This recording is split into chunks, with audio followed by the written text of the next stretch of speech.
এই যে মন্দিরটা তোমরা দেখতে পাচ্ছ, এই মন্দিরটা হনুমানজির মন্দির, যেটা জীর্ণ দশায় অবস্থায় পড়েছিল। সেখানে দেখো কয়েকজন ভাই এসেছে এবং আসার পরে তারা দেখেছে যে হনুমানজির মন্দিরটা একদম জীর্ণ দশায় পড়ে রয়েছে, যেখানে তো কেউ পা ফেলে পর্যন্ত মনে হচ্ছে না, কারণ এখানে একদমই পা পড়ে না কারুর, ধুলো বালি নোংরা হয়ে পড়ে রয়েছে।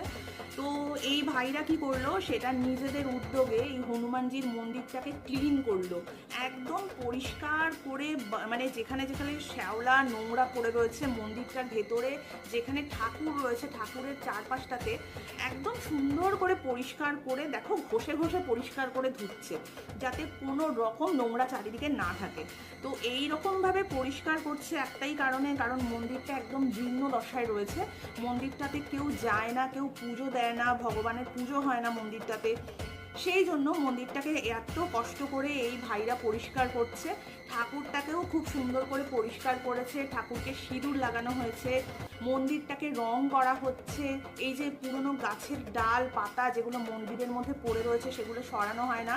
সমস্ত কিছু করার পর ঠাকুরকে নিজের হাতে এরা পুজো দিয়েছে এবং মন্দিরটাকে কত সুন্দর লাগছে দেখো। ইচ্ছা থাকলেই উপায় হয়, এটা একদম সত্যি কথা।